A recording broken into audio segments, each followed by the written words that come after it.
So even after thinking that we got this squared away, we do not. All little growing pains, but that's part of the process.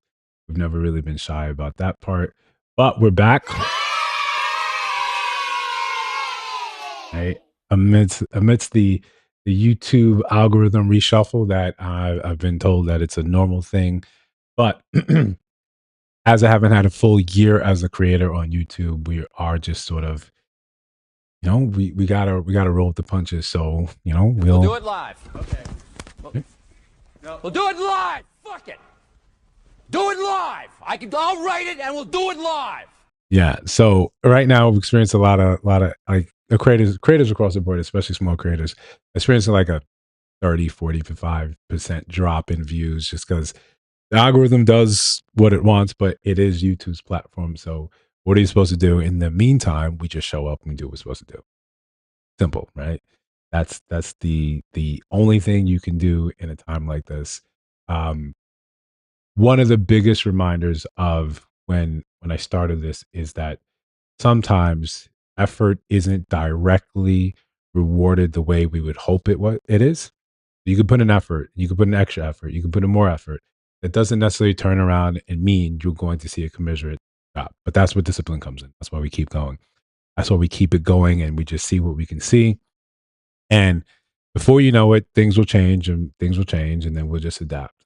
But part of that is always, you always got to show up. So, with that being said, it's kind of hard to get a good recap of what was popular during this week because this stuff was up and down. Stuff was up and down. Um, and we're just going to take it as like sort of learning curve. But one of the things that that I did see a lot of is more and more sort of divisiveness, right? A lot of pulling apart where I came up with this topic yesterday and thinking, if both sides are complaining about the state of things, of whether or not they feel as if marriage makes any sense, then what are we doing, right? What are we sitting here and worrying about X, Y, and Z for? If this is the state of things, right? If people are saying they don't want to get married um and listing all the laundry list of reasons why it's not a thing, then what are we actually doing? Or is this another one of those effects that social media has that is sort of dictating and kind of just lying to us? So that's something I want to explore. We're going to talk about that a little bit later. But for now, again, shout out to the replay gang. Those of you that are going to watch this on the replay, and for those of you that make it in, shout out to you guys. If you're here, drop a like. If you're new here, consider subscribing to the channel. Join the chat if you feel so moved. Donate to the channel.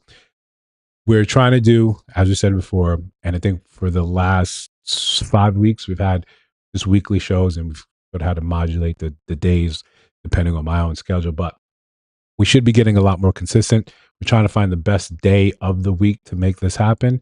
And then, we'll do our best to sort of accommodate that. As the channel grows, we can hopefully get to a spot where, I can give you guys something to look forward to while maybe during the week jumping in when I can for, little impromptu sessions. Those are sometimes fun. And I've had a couple different ideas of different videos that I wanted to go over in depth. And those could be variable, 30 minutes sometimes. Sometimes we do like a post show. And then, or, an hour and a half talk. Today, we've got a lot to go over, a lot to cover. And I don't think I'm good enough to start estimating the times here. But as usual, just enjoy the show. If you feel so inclined, jump in the chat. We're running 2 simultaneous streams. So I'll be jumping back and forth, trying to see what I can see, talk to people. Yeah, I'm just jumping in another chat, the vertical chat. Yeah, my name is actually easy. My last name. Like I said, jump in between both chats.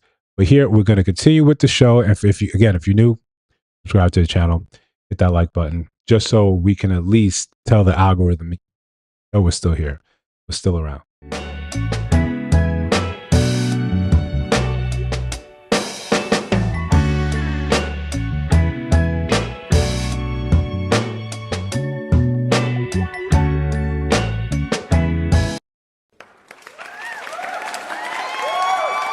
So one of the things that, despite how you might feel about her or people like her.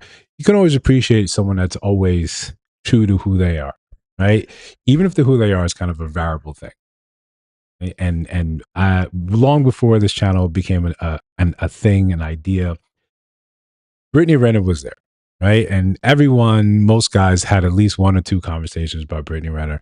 And I've got a lot of friends who their kids in sports and college, and when she went to the colleges, and Deion Sanders invited her to speak to the young men, trying to give them a warning, saying like, "Yo, listen, this is something that you have to be cognizant of, or you have to be watchful of, because sometimes the biggest decision you can make in life is who you decide to spend your time with." Problem is, right, and this is why I call Brittany Renner the ultimate predator, right, and not predator in the derogatory sense, but the ultimate hunter, right, the one that you can see coming in the Serengeti, and there's nothing I can do. Right, you have no shot, no change. It is what it is. You're going to get got. And PJ Washington, you set aside on him, she got him. But for what took us for a loop was the switch to Islam, right? Was the complete change of your behavior, your thought patterns. And a lot of people saw it and they thought it was a grift. They thought it was this just is the next thing, the next iteration, even so much as people started talking about this is the natural phase and evolution of what happens with a lot of women that are for the streets or participated in that sort of fast lifestyle. And I'm not misquoting, I'm not trying to be judgmental, but she herself has been very vocal about sort of her lifestyle.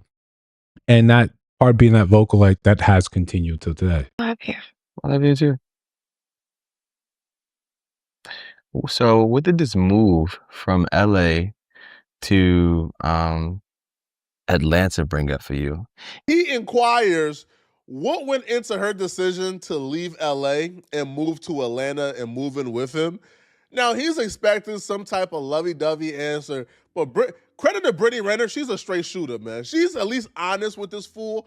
She tells him, man, the only reason why I'm moving here with you is because I was unsuccessful in finessing my baby daddy for more child support in LA.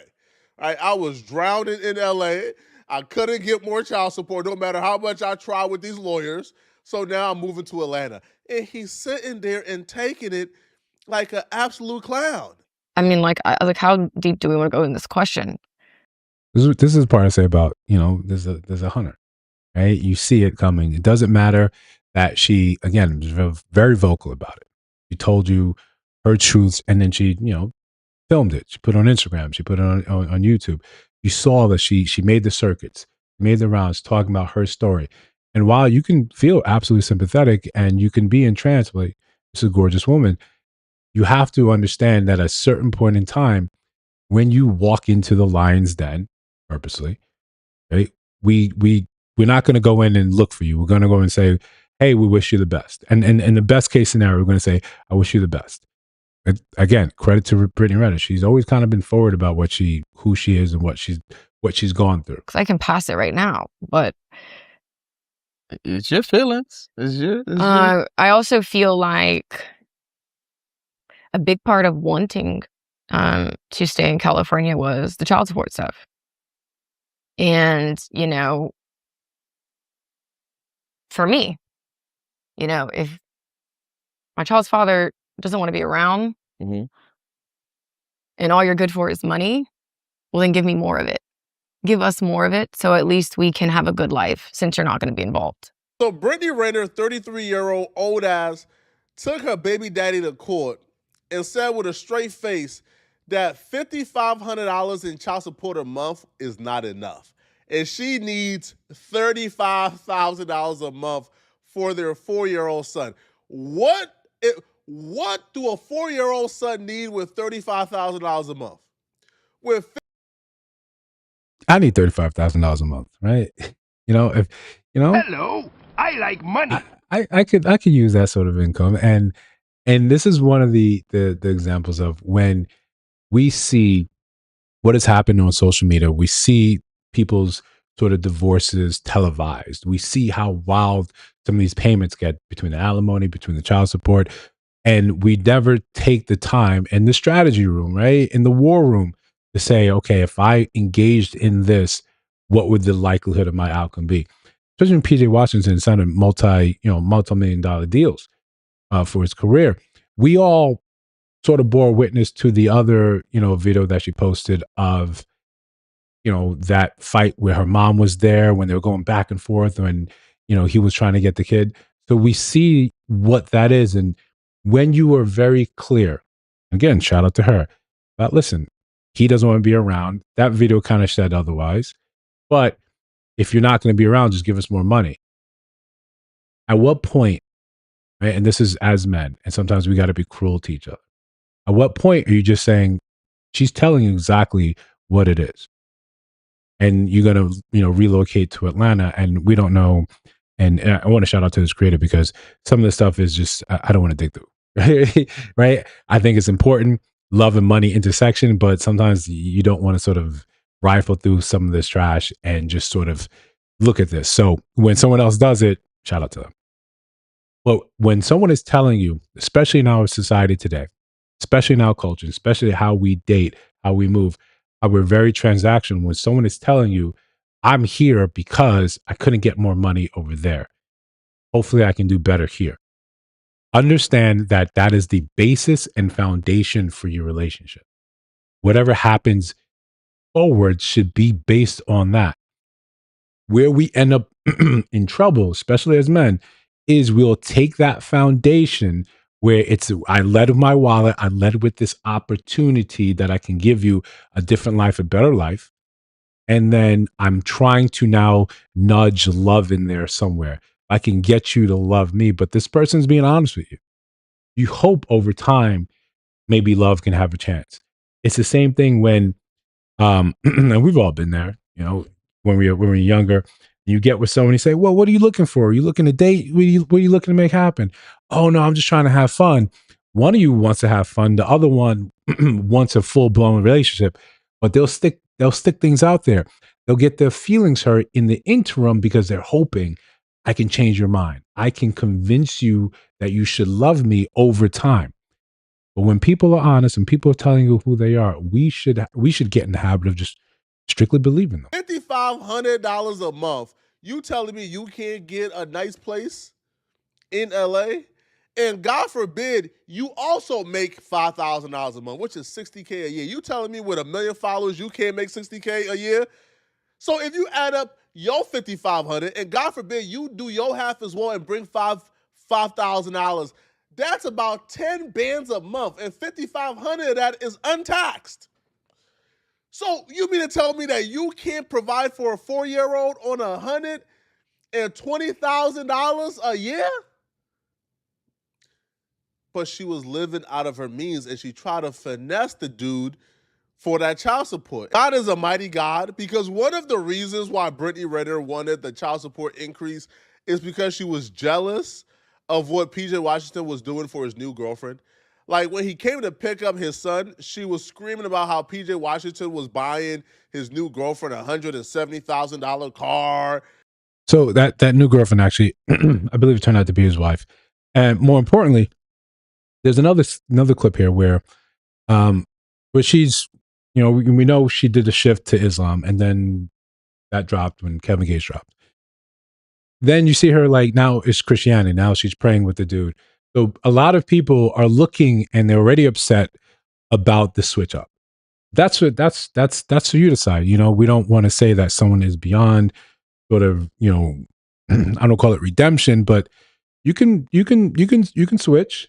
I just hope that it would be something genuine and it wouldn't be something that it's simply based on I'm trying to use this to finesse you.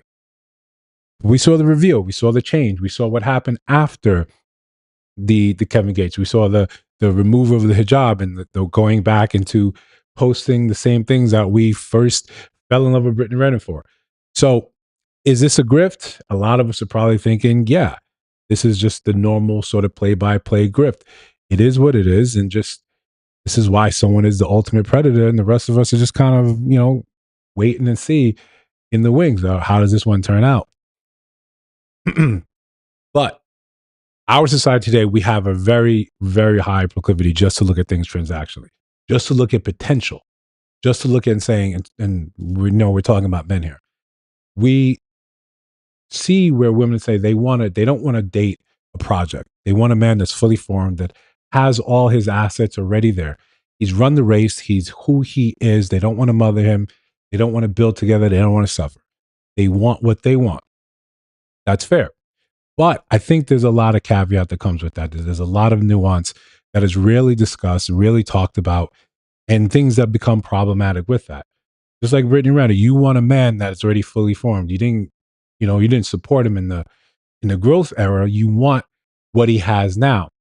You find that men are really reluctant to let you in once you just want to step in after the cake has already been baked. I believe when women stay with a man because they see potential in him, it's mothering them. They see potential. No, that's a toxic mindset. And I love you, but I'm glad you said that, because there's a difference between potential in action and potential in theory. And I think that a woman should be okay with a man that has potential in action. And I don't know why so many women, especially Black women, want a finished product. No. Talking about potential in theory. Why is it that a lot of white women will go to college, meet their man, that young man doesn't have all the answers. Right. That young man doesn't know the plan, but Right. they're willing to ride it out and grow with that man because there's potential in action. Whereas we want the man that makes $5 million a year, drives the Rolls Royce Cullinan, that has the multi-million-dollar house, that has. Well, this is the thing. If he already accumulated all of these things, then why is it? Why does he need you? But not from the space of why do I need you because my business is good, but do you actually appreciate? Do you have the nurturing? Do you have the effective communicative way to actually be of value to that man? Why would he choose you? As opposed to all of these men out here that have a plan and they're in action, but they just haven't gotten there yet. What's wrong with that man? There's nothing wrong with that man. Well, why do so many women, they're like, he ain't made it yet. Okay, you haven't either. So this is something I think most men can sort of attest to, especially if you went to college, you saw the disparity. And then as you got older, as you were in even some, different fields, maybe corporate, maybe not, you see that there is a disparity. One of those disparities when she's just bringing in white women is that we can look at, and I'm saying this from a woman's perspective, and I'm just kind of not misquoting, but I'm summarizing. It's like the trauma that they've dealt with. So when they look at sort of Black men, you give them less grace. You give them less time to figure things out because someone that looked like him hurt you in the past, disappointed you in the past, didn't show up for you in the past. And then other races get more of a buy. They get more of a pass. They get more understanding, more leeway that, okay, you can probably do this. This is just the result of sort of trauma, that when you don't have the ability to let some of it go, when you go from relationship to relationship, you're carrying that baggage and you're setting it down at the feet of another person. And now that person is inadvertently responsible for what went wrong before. Now it becomes a very difficult thing for them to help you unpack that, deal with their own ish, deal with new ish that comes on, and then still realize that potential, still grow, still change, still become better.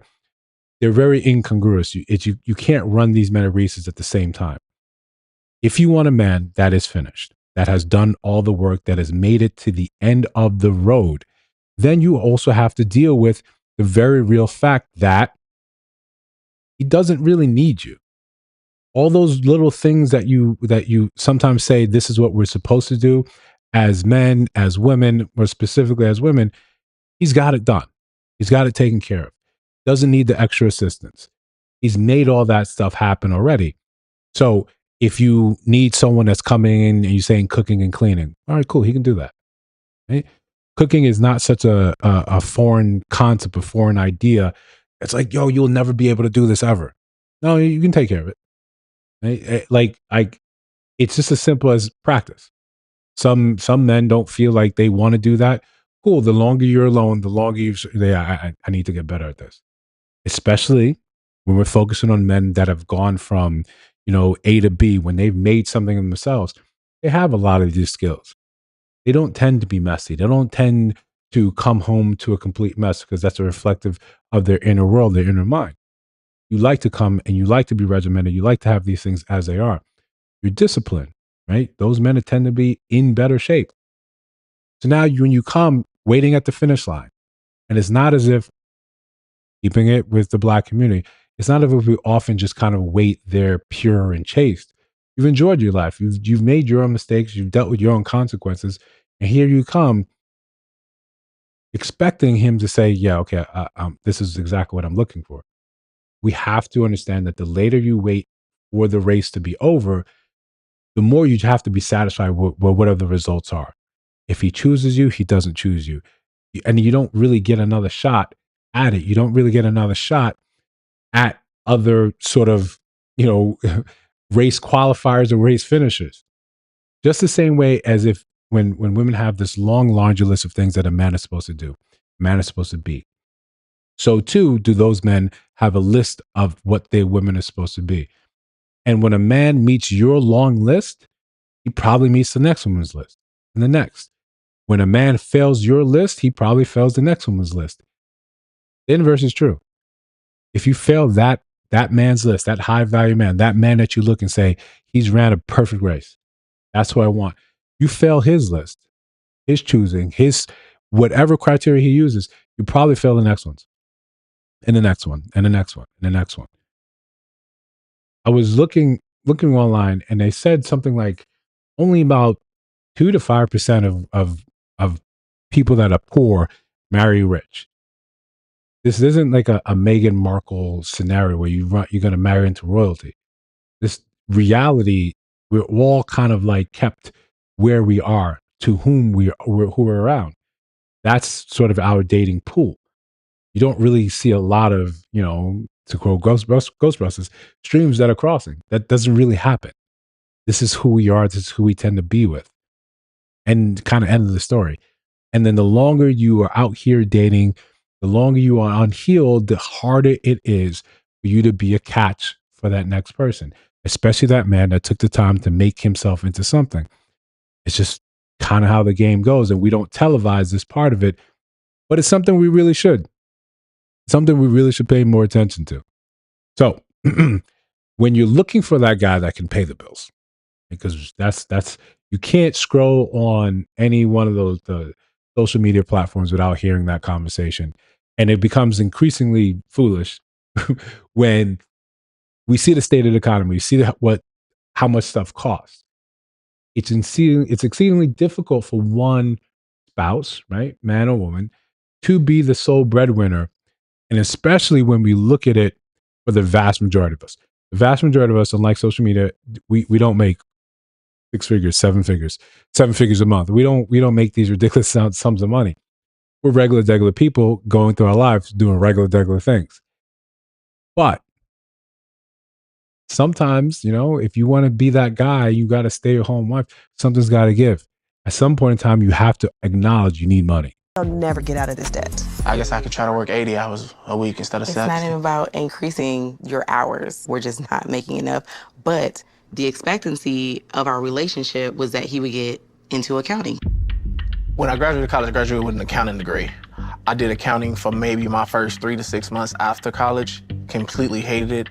If I would have stuck with accounting, I'm pretty sure that I'd be making well within 6 figures, comfortably, at this point in time. And we could have been more successful than we are now.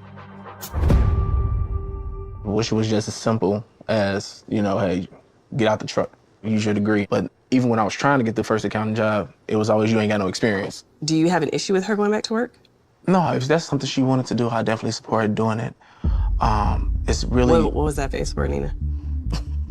Because she doesn't want to go. What about remote jobs, remote opportunities? Is that something that you would be interested in? I got my certification in medical. Listen, this is a hard thing for you to walk back. You have the degree, you have the means to make more money, right? That look on her face was pure, just sort of just like, kind of regret, right? Sometimes, right? Sometimes, and we're trying to be fair. Sometimes you back the wrong horse, right? You back the wrong horse. You bet on this one, things were looking good, you got the stay-at-home thing, but slowly inflation does what it does, it erodes it, and you're looking at this man and saying, you have the means to make more money, you just would hate it.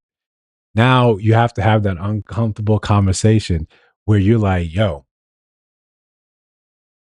I don't really care if you're unhappy. You need to make more money. If that job kills you and saps your soul, you should do that because we need more money. And I don't want to go to work. Right. And I don't want to go to work. So these are conversations we all need to have very early on. And we need to have these conversations with a very, very clear understanding mindset. It ain't for everybody. Right. And this is not to say, this is really not to say that you need 6 figures to have a stay-at-home wife. You probably need 6 figures to have a stay-at-home wife that's not miserable, upset with you. Right? You can make 60, 70, and she just has to live within that framework. Most women, I think, wouldn't want to do that. But juxtaposed with the idea of that, well, you can make up the difference if you go to work. This way, you're a little unhappy, I'm a little unhappy. At least we're together with that. But now this is the test, right? This is the, you could do bad all on your own. Is that what we're looking at? Is this one of those scenarios where you just say, well, he's not really cutting it. Let me go out there and do it. I think when we're honest, right? And I think we're honest, very few minutes in the day. But when you first wake up and when you're taking a cold shower, that's when you see a lot more honesty in your life. If you had those moments, you'd be like, wow, yeah, I don't want to work, right? I'm sure she's like, no, I don't want to work. How can I convince him to do something that he has been very vocal, makes him miserable?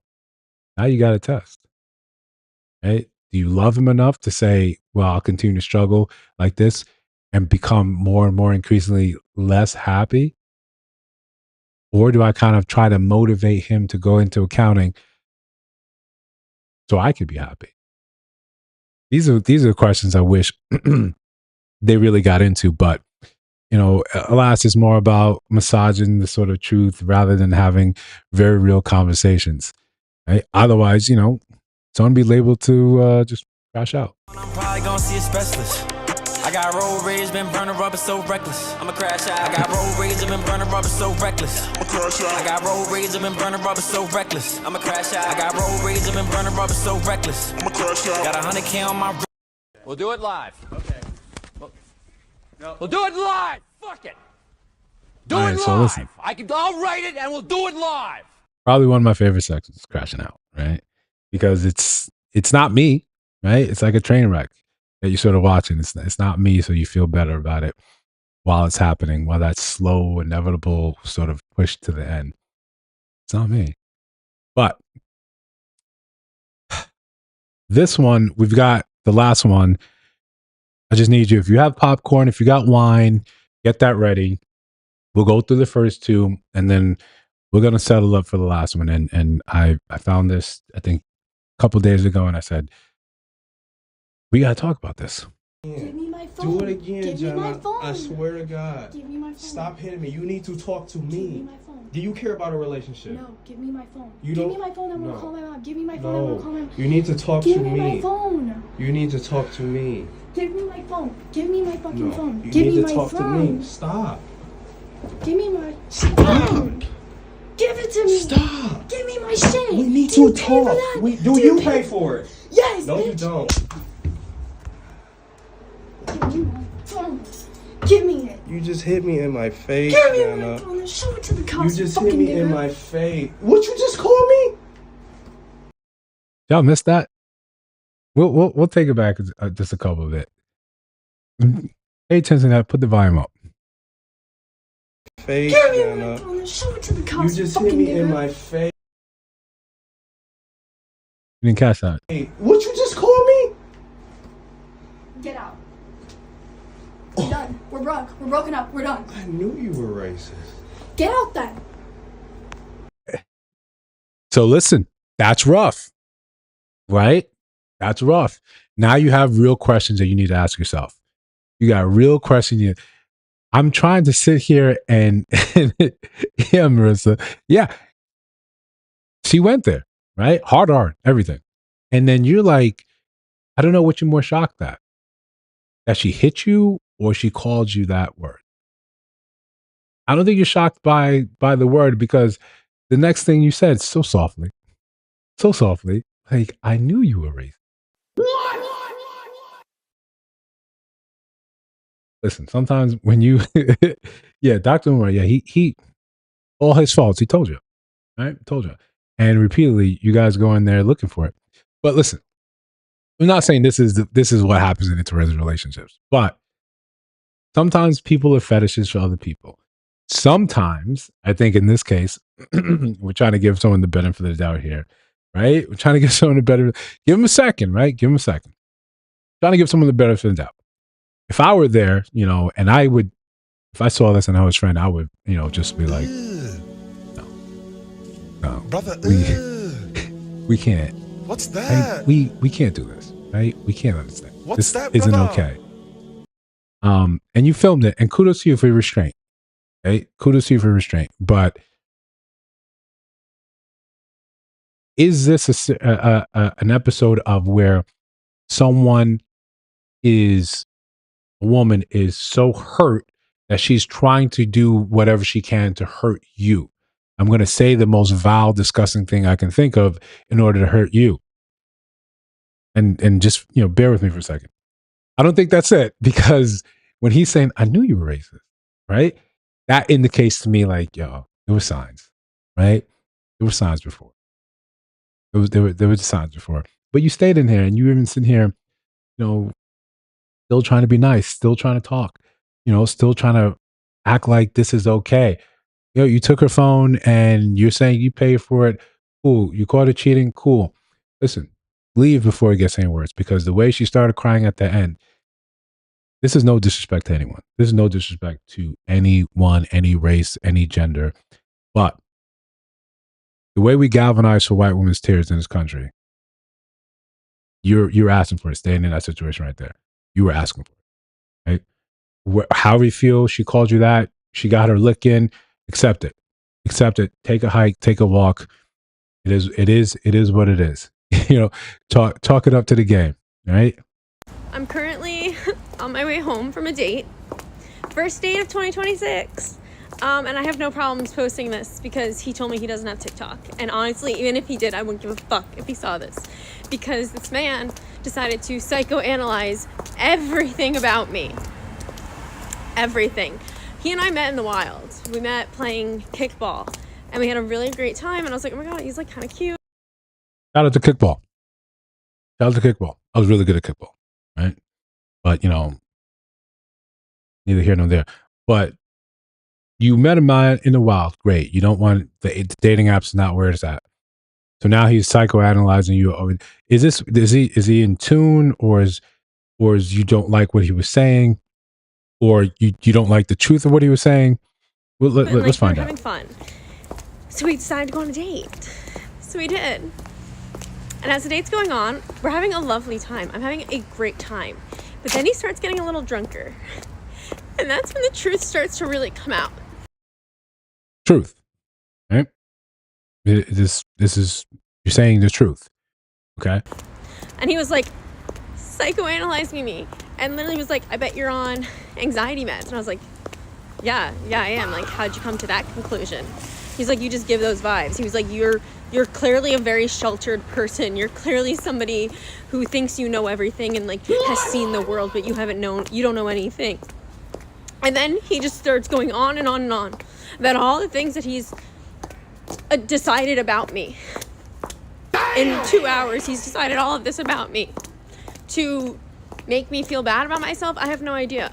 And he was like, then trying to question me, oh, how many relationships have you been in? I'm like, that's none of your business. He's like, I bet you've been in a lot of situationships, but don't ever have a boyfriend. And I was like, wow, you really just have me all figured out.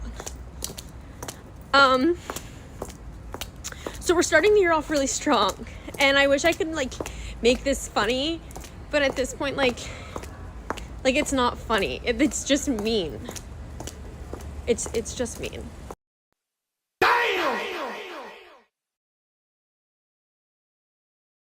I don't condone you being like mean or rude on a date, regardless of how much drink you've had. Right? That's not all right. Well, you didn't call him a liar, right? Not once did you call him a liar.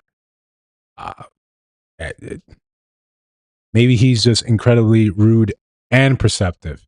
You did not call that man a liar. Sounded like he may have read you very well. Maybe he's into tarot cards, maybe, he's into astrology, something. But he had your number. It's unfortunate, right? The dating etiquette is absolutely, apparently gone. It's terrible. It sucks. Right. Yeah. Why give him the satisfaction of posting it? Even if he doesn't have a TikTok, even listen, the internet has shortened the world, right? And not in a romantic sort of sense. In a way that you say something on Tuesday and your employer hears about it on Thursday and you're out of a job by Monday. In a it's not worth some things, right? Some things you take to the grave. Some things you just say, you don't even tell your girlfriends, right? Don't tell your girlfriends. You got to get yourself a best friend like Blair. I'll tell Blair, I'd be like, yo, this girl ratted me for filth. And she was accurate. But it never goes anywhere else from that. Just, it's dead right there. Now, do I condone this, like being nasty for the sake of being nasty? Of course, we're only getting her side of it. I don't know if she gave as good as she got. But outside of this just kind of being sort of hilarious, I don't condone this. I officially don't support this. Don't look at me. Don't see this later on. Don't chop it up and say, yo, this is effing terrible. Yeah, you talk to your therapist after you make sure your therapist has seen their therapist. Like, okay, are you ready for this one? Because this is good. And he caught things you absolutely missed. Right? Maybe you should link up with him. Maybe he was a therapist. Well, listen, now we're going to get into the, I don't want to call it the main event because it's not the main event. But if I was the type of guy, right? If I was the type of guy that looked and said a lot of y'all women, y'all terrible. If I kind of lumped you all in together, this will be one of those. This would be one of those episodes. These will be one of those videos that you're gonna have a hard time beating the allegations. A hard time beating this one, right? But I'm not like that. I'm just not. Well, we're all individuals, right?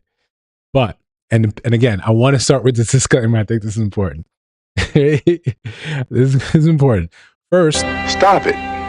Get some help. Some people need help. Secondly, I don't think this is all of you. In fact, most of the women, all of the women I know in my life, they don't engage in this sort of behavior. With that being said, this is part 1 of how I got pregnant by an inmate that I met off TikTok on our first visit. This is just a disclaimer. I don't need anybody in the comments telling me that I'm stupid, telling me that I'm dumb. Like, we all make mistakes. We've all done something like this. It's life. It happens. So I want to say back in... So this is why I love the internet. This is why I love that. I would never, ever, ever come across this conversation. Would never come across this conversation. In my day-to-day, I would never. Before I even went live, I was talking to Jasmine, and just about Black issues and stuff like that. Great conversation. Great high-level conversation. I have high-level conversations, and I love that for the people around me. The people that know they can call me and I actually pick up. I don't look at my phone and say, you crazy, right? Like a bill collector, you crazy, right? Like a spam call. Hey, tax department, loan department. But no, we can actually have a conversation. It's usually a high-level conversation, right? Maybe it's about cooking, like out to Marissa. I hope you try that parchment paper trick. But listen, this is not stuff that I normally come across at all. Like, at all. Probably May of 2024, I was scrolling on TikTok and I seen said inmate. And when I tell y'all, he caught my eye because not only was he fine, he was silly and funny too. So I said, I'm going to download this app and I'm going to hit him up. This is the video right here, Pop.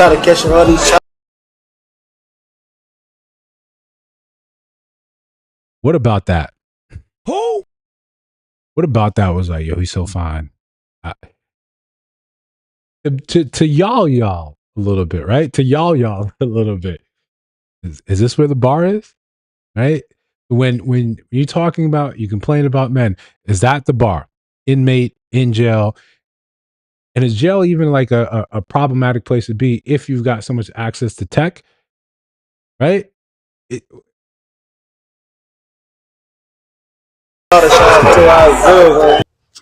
After that time passed of us getting to know each other, us talking, going through the work, we decided that we were going to be exclusive. We were going to be serious. I really liked him. He really liked me. And it went on from there. So we were talking for about maybe 6 months before I decided to go and see him and get approved to get on his visitors list. And mind you, if you have anybody who's incarcerated in Ohio, you know that's a whole process of trying to be an approved visitor on somebody's list. So I got approved to get on his list or whatever. And about, I want to say a month to it took a month. No, 2 months for me to actually go see him. So I get to the visit to go see him. He looking at me, I'm looking at him. He looking good, I'm looking good. It's a love story. The love story for the ages, right? And you all here struggling, right? Struggling to get attention, struggling to get a man to pay your bills. Go to prison, right? Go to jail. And he like, damn, you look better than your pictures. And I'm like, same, like you look good. Yeah, no, he's in jail, right? No, if you missed the part, because we're goofing off in the chat.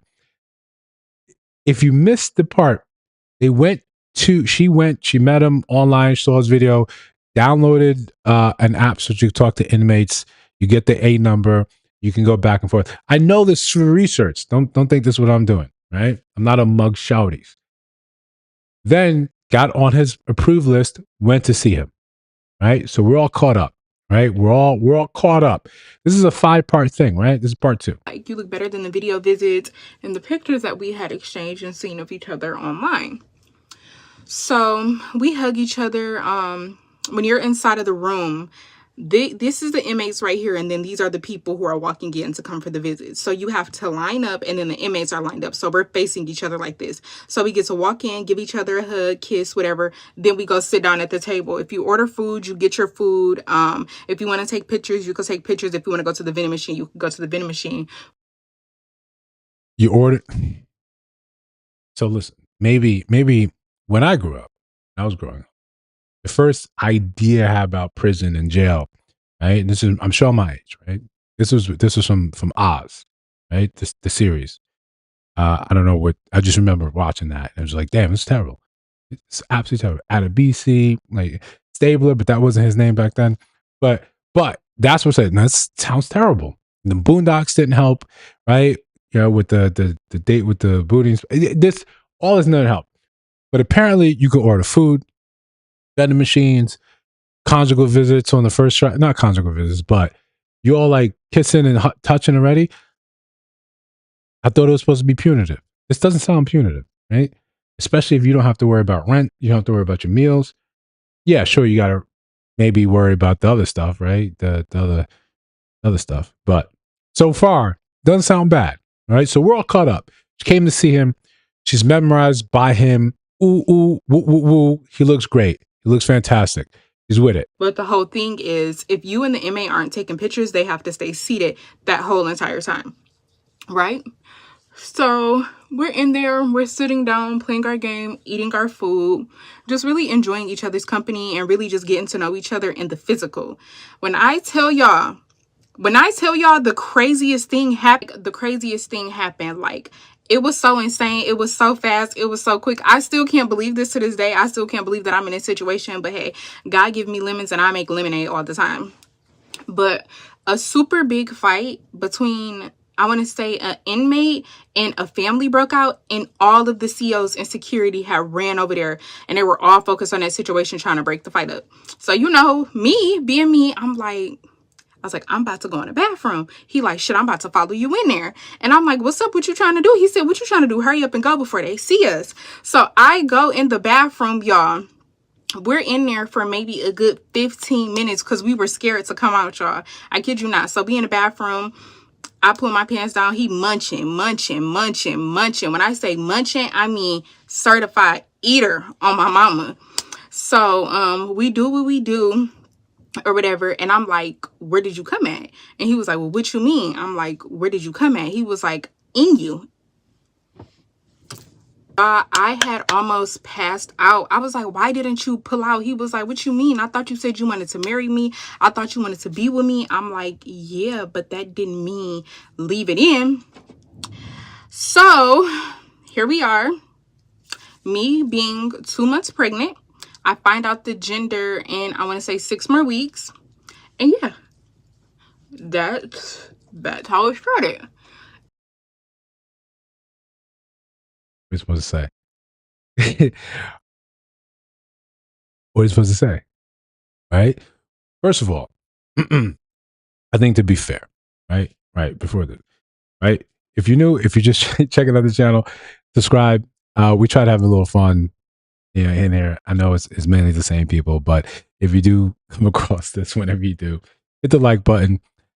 Helps, it helps, it helps, it helps, it helps. But first thing we have to acknowledge, kudos for your decisiveness, right? Kudos for decisiveness. Hey, it's a big old fight over there. Let's steal off to the bathroom. When she said, you know me, we don't know you. But from giving your first impression,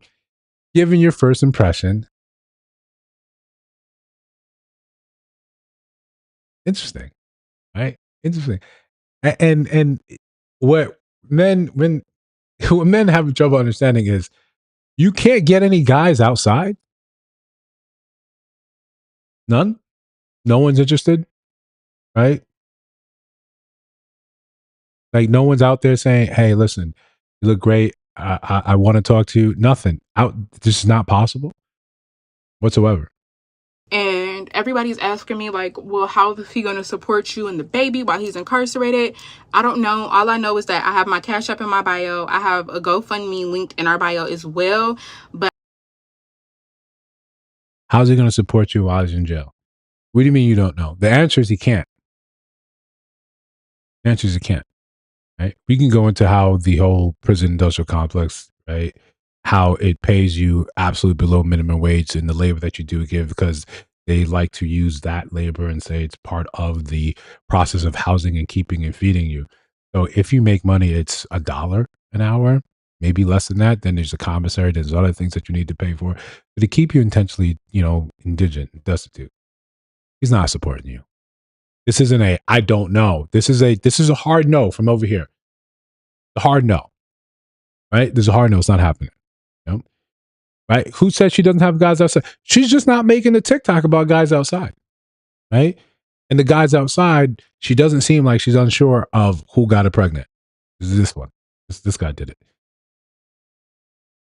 And if you have guys outside, I would assume if you wanted more guys outside would still be preferable than someone in prison that you have to struggle to get on the visitations list and then drive out there and then hope there's a semi riot where now you can, because you haven't arranged conjugal visits unless conjugal is not a thing, and then you hope that this person that you've never actually had a real conversation with up until 15 minutes ago is not going to come inside you.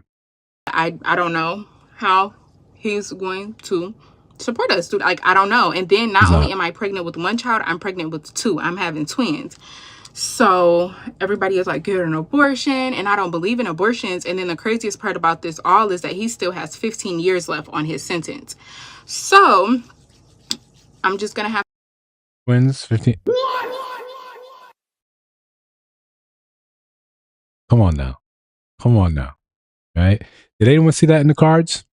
Anyone see that in the tarot cards and astrology signs? Anyone? To make the best of this, and hopefully the internet supports me throughout my pregnancy. Maybe I could get enough donations. The baby shower and gender reveal that I want is totaling to, I want to say, $12,000. So I'm going to put my GoFundMe. Jazz, I get what you're saying. But that poor child is two. Up. And my Cash App to just get a little support and see if the internet helps me out. But like I said before, I don't need anybody judging me or telling me like, why would you do this? Like, we all have made a mistake like this. Like, please don't be judgmental. Like I said, the Cash App is in the bio. The GoFundMe is in the bio. Please donate if you can, because I'm carrying two babies. And look at how big I am, y'all, to be 2 freaking months. Like, this is crazy. And I know all of y'all are probably like, you're. So if we had to say something nice, the skin looks good, right? Skin looks good. Right? We can hang our hat on that. Stupid, you're dumb. I see a lot of people in the comments saying that I'm a bird, I have a bird brain. And it's like, only thing I need right now in this moment is just genuine love and support. Like I said, if you could donate anything to help me, that would be perfect. Like I said, I don't have a job. He works in there. I want to say he's the porter, so he only makes $18 a month. So if y'all can help a girl out. $18 a month. $18 a month. How many months? How many days in a month? $18 a month. You don't have a. Sometimes we can't. Yeah, we don't. No, we're not responsible for this. We can't suffer this for her. We gotta let her rock. Perfect. But if not, I get it. I know what I did is messed up. No, I'm not having an abortion. Like, I just don't believe in that, and it is what it is. And to make the situation worse, my family does not know that I'm pregnant by a man that's incarcerated. They don't even know that I'm pregnant at all. So I don't even know how I'm going to tell my family that's supporting me that I'm pregnant by somebody that's incarcerated with twins. I leave out the most important part. So when I tried to leave him, this is when he sent me boohoo crying. Like, look at this. Like, can you please not give up on this, please? For real. I know I told petty lies and all that shit. I need you, Kevin, for real. I really love the fuck out of you. Everything, you know. For real, I fucked up. You feel me? Alright, bro. I'm mad at me. Damn. Don't leave me, for real. I love the fuck out of you. Then after that, I really didn't want to get rid of my babies. Like, who would want to get rid of their babies? After falling in love with somebody, meeting them, y'all have your interaction, you get pregnant, and then we did have like a little mishaps in between, and I told him I was gonna leave him. I was getting rid of the babies, like, you know, forget him. And he sent me that video, and that really made me feel like, I'm not getting rid of my kids, and I love my man, and I'm gonna marry him. And y'all have to stop judging me like y'all haven't did this before. Y'all haven't been in a situation like this before. This is crazy. I agree with that very last part. This is crazy. I don't agree that we've all been in a situation like this. That's just not the thing. Like, that's not the thing at all. At all. But listen, love blooms in weird places. And this was an excellent one, right? But listen, we're gonna keep the show going. Agree, disagree is next.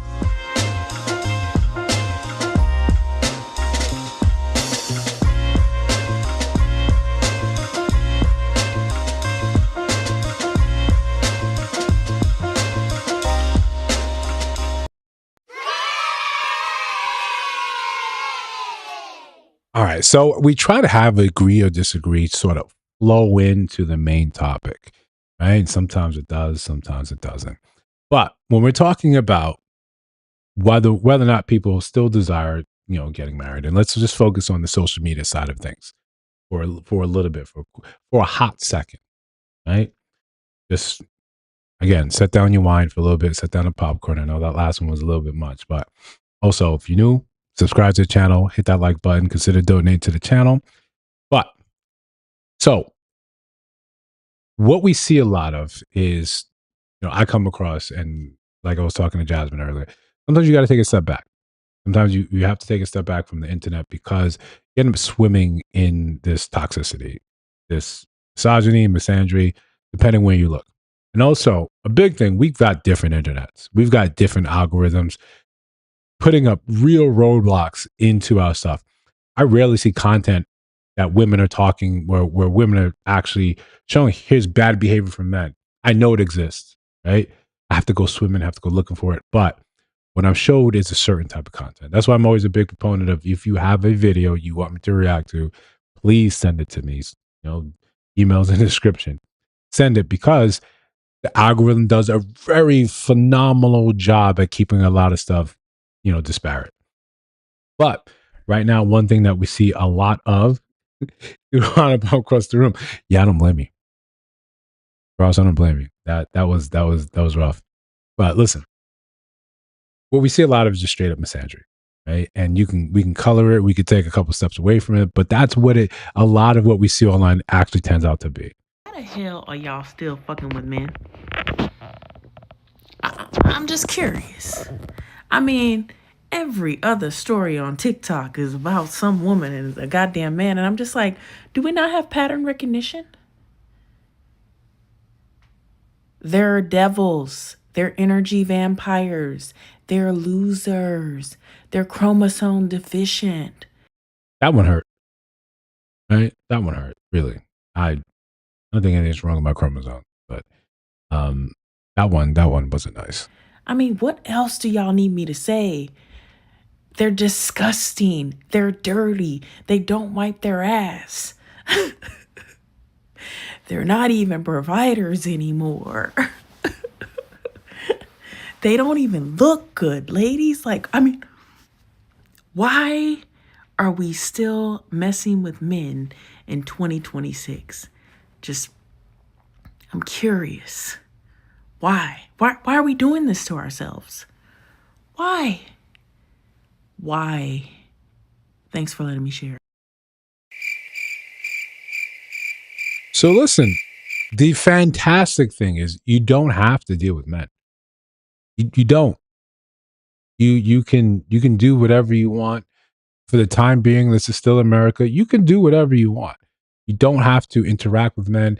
Also, would it help if you just stop commenting about it? Decenter us, like women often say online. Right? I would vote that you absolutely decenter us. Just leave us be. Leave us be playing in the dirt, not wiping our ass, right? Stinking, not brushing our teeth, all the things with our awful chromosomes. Just leave us be, right?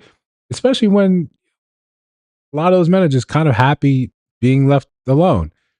When you look at the men that you come across in your life and you use that to extrapolate and say, this is how men are. They're awful, they're terrible, blah, blah, blah.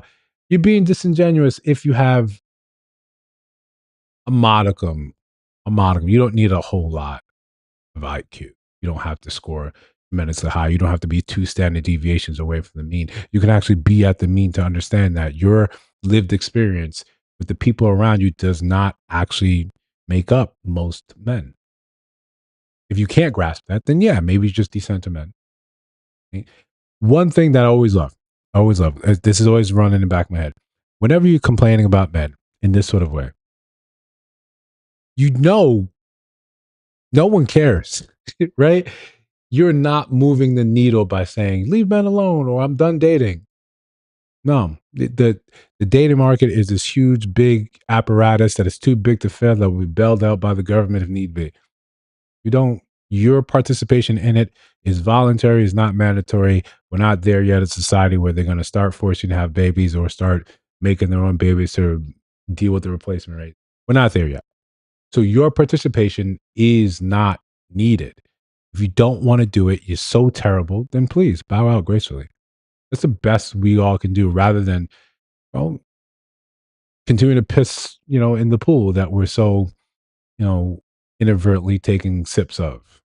Right? It's happening. Stop lying to yourself. Stop pretending like that's not what people are doing here. When we have to listen to Black women talking about how they're so upset over the fact that when a Black man comes up, gets little money, gets signed with a sports team mostly, and then he shows up at the draft or whatever the thing is, and then he's there with his girlfriend that is not Black, the Black women lose their mind. Why? Because it's the very same Black women that are like walking around, marching and screaming at the top of their lungs, like feminist, that they don't need a man. And he's with that girl because you said you didn't need him. You could do things on your own. You don't need a man. It's better to not have a man. The other group of Black fatiguers, female, they want a man, but they just want the man to pay for their fake hair, their fake lashes, and their fake fingernails. And if the man's not going to pay for that out the gate, they're not going to date them. Again, disclaimer, right? Disclaimer. Most of the people know they're not talking about this. They're not having those conversations. I do know people tangentially that absolutely are, that are kind of, mired in this sort of life where, yeah, you have to pay for me. You have to do this thing where I'm not shutting that conversation down. Right? I want to be realistic. I'm not shutting that conversation down. I'm just saying that if you don't present your commiserate value, it's hard for men to engage in that and say, this is worth it. If you want a man to do all these things, and sure, you want the nails paid for, you want this, then he has to see the value up front and very quickly. As for how our dating strategies are in the Black community, I think they could use, some tune up. We see a lot of this, and I think it comes down to entitlement, where we believe that our attention is owed to one another. If you're a Black man, you should be looking for a Black woman. If you're a Black woman, you should be looking for a Black man. But we're in a global economy, and people are realizing, or they're listening to discourse where you're saying that their chromosomes are messed up. You're saying that they're terrible. That is just simply pattern recognition why you should not deal with a man. Okay, we hear you. We don't agree with you, but we hear you. That being said, now what happened when LeBron, goes from Cleveland and takes his talents where? South Beach, where he decides, I'm going to go elsewhere. It's a cause and effect. The effect is a trailing one, and it takes time for you to see the outcomes of it. Sometimes 5 years, 10 years, 15, sometimes a generation. But it's coming. It's arriving. And when it's there, then we want to rally and scream and be upset with it. But even that fix, even that adjustment, it's a trailing effect. It's going to take 5, 10, 15, maybe a generation. So this is one of those things where you don't understand when they say you reap the harvest, and we ignore how many years it took, or how long it took you to actually harvest, to plant the harvest. It's not, yeah, man, 2 days and it's time to go reap that. No. It took time. It's going to take time for this correction to happen naturally. It's not all of a sudden we're all going to understand that, hey, we all should kind of be thinking and doing better in different ways. No, that's just really not how these things work in any discernible sort of level. So we're kind of stuck right here. We're at this impasse where people are doing, and maybe this is the way it's going to be. I truly believe my generation's millennials, we've let go of the reins of how dating is supposed to go. And it's going to be up to, the next generation to decide, this is what we want to do. This is what we like. This is what we don't like. Gen Z can decide how they want to do it. Gen Alpha can follow up and say, no, we don't want to do that. We like these things instead. We don't believe in this. We don't think these things are good ideas. We move on. That's not to say that you don't see the occasional thing that makes you kind of scratch your head, like we did with Crashing Out. But you guys let me know if you agree or disagree with this next one. My husband got our neighbor pregnant, and I am going to let her move in to our house, and we're going to set up the basement so she has a place to live and we can all raise the baby together. So this is the space. She's got a couch, there's 2 beds. We're going to get pillows and blankets and stuff for her, and then I just have to clean up all that. But then she's also got her very own bathroom. She's going to have her own space. And then that way we can all work together to raise this baby, and we're gonna be one big happy family. So I'm definitely opening my heart to this. My mom said she's gonna help too. And I think this may just be a really good blessing for the new year. Listen, some of y'all are stronger than me. Right? Mentally, some of y'all are just stronger than me. No. Yeah, it does take a village. And she's like, yo, even my mom's thinking like, this is a great idea. This is a great idea. Come in the basement. Okay. To be fair, to be honest and fair, why isn't he cleaning out the stuff and making the place ready? Why is she the one touring it and showing us? Shouldn't it be him, and shouldn't he be doing with a smile saying, hey man, sometimes you luck up. Right? Sometimes you hit a streak and there's nothing anyone can do about it. I don't know what this scenario is, what is going on. If this is genuine, if she's actually not plotting to plunge a knife into his back or poison his cereal. If this is real, and she may be up for sainthood. This is better than I could ever hope for. This is better than ever. So listen, we're going to move on to the main event. As always, hit the like button, consider subscribing to the channel. If you're new here, if you're new in the chat, jump in, say hello, consider, donating to the channel. Let's go.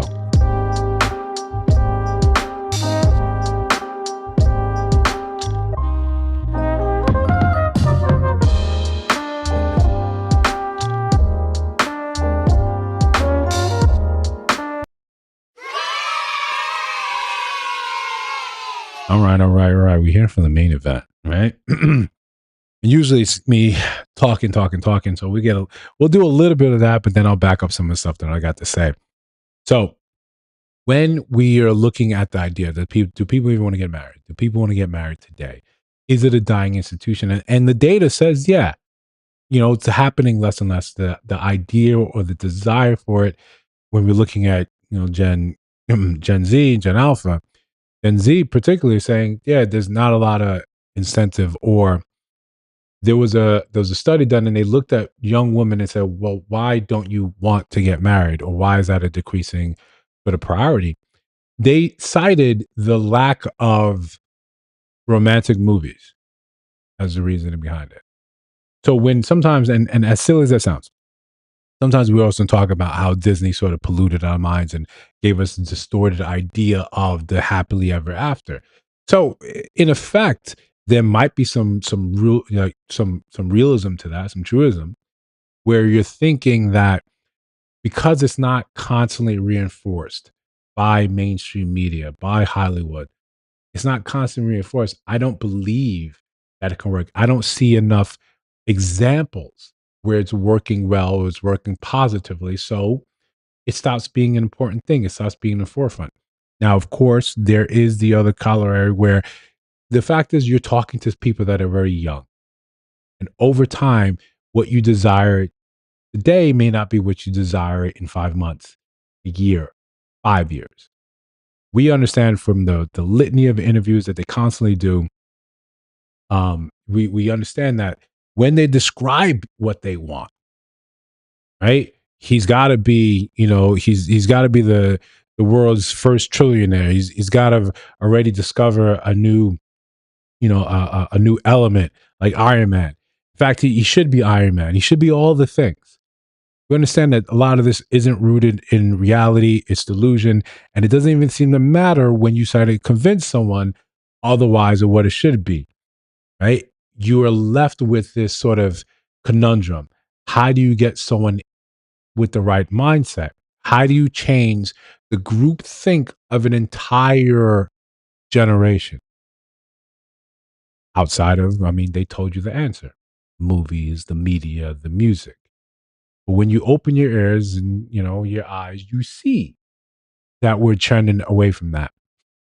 A couple months ago, when I was working and I was super sleep deprived, and before you start, I know how bad it is. But when you get sleep deprived, it's almost as if you are drunk. You get to a certain level of wakefulness. And there was a lyric that kept going in my head, and it was "F my baby daddy, pop," and I couldn't stop repeating it for 10 hours.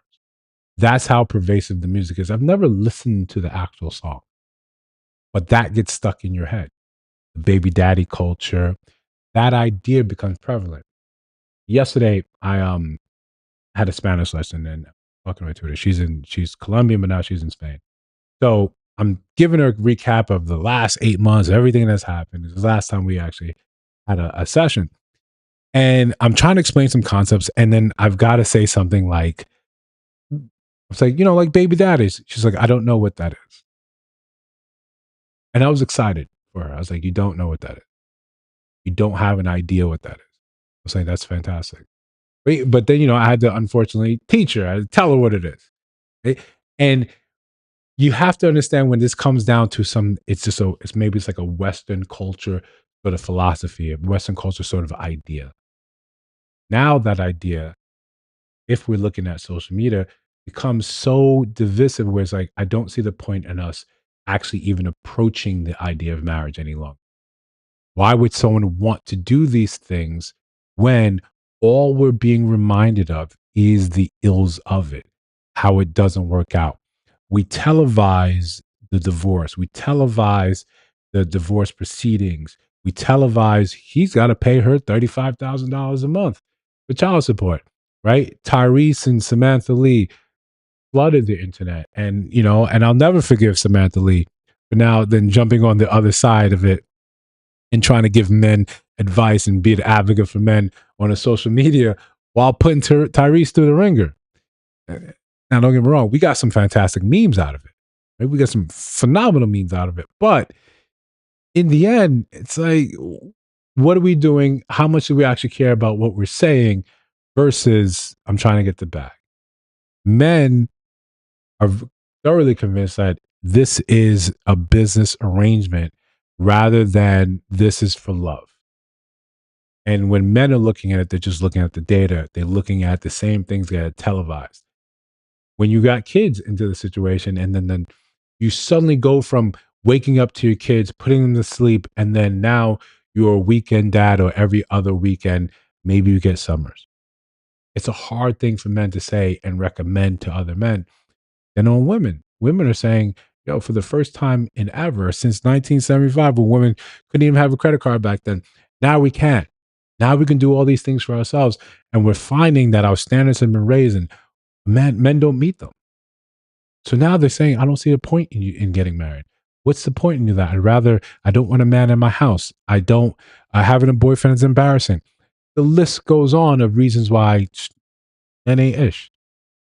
If both sides are saying this, and I think we're saying sort of different things on different sort of, levels. If women are saying, yeah, these men are ish, decenter them. Decenter them. I think there's still enough people that actually want to be in viable relationships. Then they're not. Men, if you don't want to get married, then don't get married. Have that conversation up front. Said, yeah, no, I'm kind of turned off on the idea. It would take a phenomenal woman and the second coming of Christ, then the third coming before I change my mind. But it's possible. Have real conversations about what you want. But when we pay attention to what's being said, we find, now we're keeping with social media, remember? We're still on point. Even with social media, it becomes very difficult for people to say, this makes sense. Coming from someone who so-called did it the right way, had 5 biological kids, all in one place by one woman. The woman that I had kids by, I was married to. Every last one of my kids was by that one woman. Now, once she decided that whatever, and the courts had to decide what was going on with it, because she didn't want it no more. So right. What's new? So this is what gets you, men. Listen, this is for somebody who did it the right way. I didn't have all these kids out of wedlock. I didn't have a baby mama over here, a baby mama over there, and a baby mama over there. And to be honest with you, if I could go back and do it again, I would have did it that way. I would have had a baby mama over here. I would have had a baby. If I got 5 kids, I would have had at least 3 baby mamas. If I could go back and do it again. Why do I say that? Reason I say that is because marriage and kids and the law goes hand in hand. You think you're doing it right. You think you're doing it right because you're married and you're keeping all your kids in one place and you're trying to raise a family. You think you're doing it right. But you gotta understand something. When shit hit the fan, and shit will hit the fan, the court system is not made for men. You're gonna lose, whether you got a bulldog of a lawyer or not. If you are, unless you got monetary gain to afford a lawyer who actually is cool with the judge and can actually work some stuff, they got you, dog. They got you. And the crazy thing about it is, this is a real example. This is not play. 6 figures. 6 figures. And you looking at somebody who makes 70 on a good year. That's the best year I ever had. That's real talk. That's real talk. When you look at the average, especially black men, 55,000. 55,000. Saying you make 70 on a good year, 5 kids. Right? This is real talk, right? It's Unc, right? Unc's giving us the lessons. 70. They made 6 figures. Now, when the child support and divorce paperwork was written up, they made it look like the insurance that was coming out of their check was so much. To the point where my ass is paying so much in child support. This is how much I was paying in child support. I would get paid every 2 motherfucking weeks. And by the time I done paid what I need to pay, I'm left with, if I'm lucky, $150 to last me 2 weeks. Wow, that's unfortunate. 5 kids. It's not. I get the system. I get what he's saying, right? This is not looking at what would the man be left with to actually live. They don't take into consideration, well, what do you need to pay your own rent, to pay your own bills, to actually go to and from work? In fact, if you don't pay this, we're going to prevent you from work and we're going to send you to jail. I get what he's saying in that sense. I get what he's saying. I don't know how creating 2 different homes or 3 different homes, 3 different baby mamas he said he might do instead would be better. Maybe it's a math thing in terms of calculation of child support. But this is very real advice that's being given out to the younger generation. $150 to last me 2 freaking weeks. Robbing Peter to pay Paul. Stuck. Looking, searching. The only thing you can do is get another job and get another job. That's the only thing you can do. So for my men, leave them kids where they at as long as you can. It's not like it used to be. It used to be where you have kids, you married, and everything will be okay because it's within that structured system. It's not like that. Nowadays, they will have the baby, and she will stay with you long enough to make you think you want to marry her. And then once you marry her, she gonna get the fuck on and get a check. That's how it works. I'm sorry, but that's the truth. Coming from So listen, the same way we look at women when they say all men are going to do this, right? Men do the very same thing, right? You have your experience, and this is a terrible experience, especially where you find your life at. But for him to be able to still laugh, appreciate that. And I know what it is. He's got great skin too. Maybe it's a filter. I don't know. But when the advice is like, yo, this is just the way it is. This is the game. A lot of men, I hope they understand that this isn't the norm. The fear of it may be enough to stay their hand and say, this may not be the norm, but I can't take the worst case scenario. Maybe the hope would be maybe you go now and say, let me properly vet who it is I'm trying to deal with. And I get it. 5 kids in, same woman, and then this turns around and happens. We see plenty of videos where women saying, I'm just not happy. Where you have this late life epiphany where you realize this ain't it.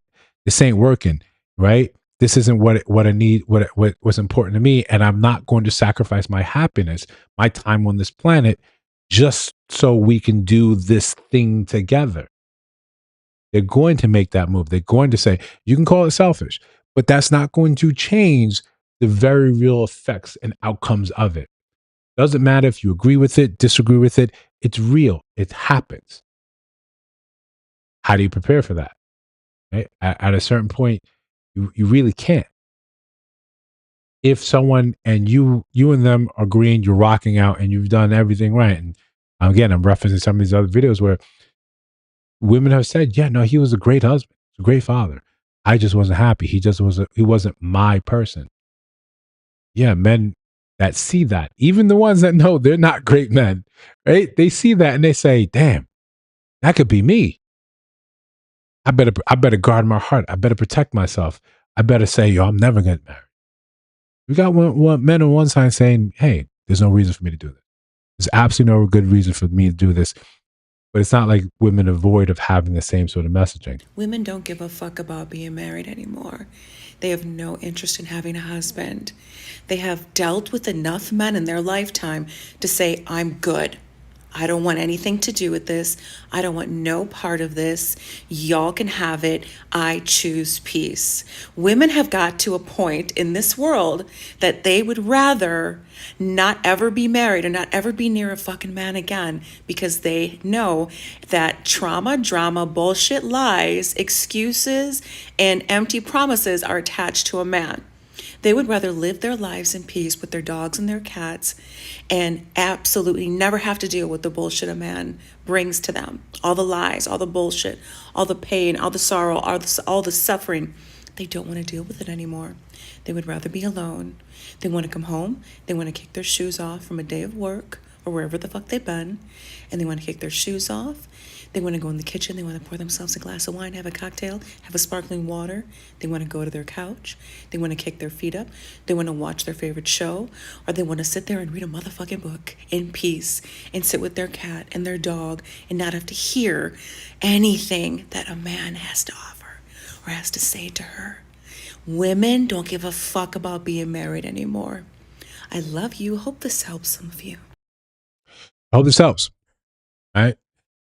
One thing I think that becomes sort of difficult to, when you hear that, rather than say, congratulations, do what you want, right? It's what we say on the channel all the time. If you're on your way out, you don't care, you're done with it, close the door gently and just sort of be done, right? The vitriol isn't really necessary because then that invites comparison. When you say like all these things, all these evils of the men, this is why women are done. Okay, well, then you look at the statistics for lesbian relationships and they blow men out the water in terms of DV, in terms of divorce, in terms of rates of divorce. So at a certain point in time, we need to have the ability to take a whole step back and say, here's the real truth. We're all kind of effed up, right? You're human. You're changeable.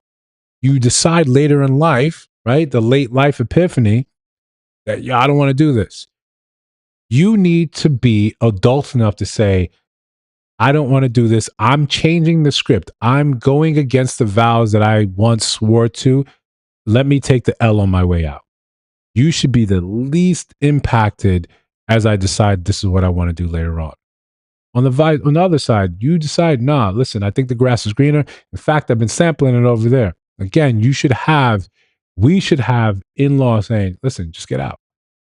That person that stayed, that did the right thing, that swore to them, they should be the least impacted. We all should start making, maybe it's a thing of, like you said, taking away the incentive for the divorce. And we can see, well, will we see a natural drop off in the rates of them? If we stop incentivizing the reasons for you breaking up a happy home, i.e., I can just slide right out of here and his salary is going to now have to support me. When we are beholden to archaic sort of divorce laws, when we sort of see how these play out, and we can highlight, especially when women are sort of have to pay the price, when they're the breadwinner and the guy is, right, the guy is David Justice and, Halle Berry is who he's with, and you got to pay him. That's when it leaves a sour taste in the mouth. So realistically, we all know the system is not set up properly.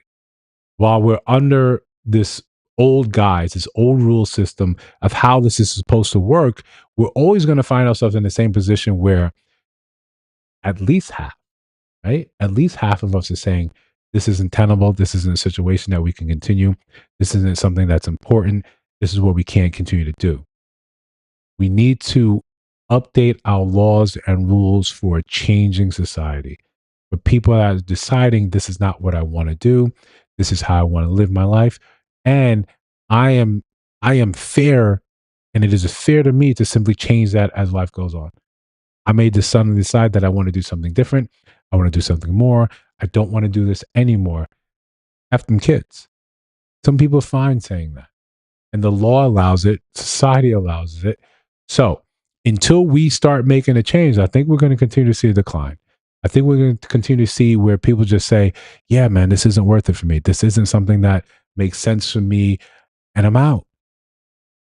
If we still care, or still believe that family, the nuclear family, is the bedrock of our society, it's the healthiest environment to raise children, it's the most stable, we want more of this, then us as a larger society, especially government, have to step in and say, we need to incentivize that. But until we make those changes, we're kind of stuck where we are, right? We're kind of stuck where we are. Listen, this has been an enjoyable show for me to sort of put on. I hope to see you guys next time. We do a live stream. And also, again, if you're new, subscribe to the channel, hit that like button. And we're out.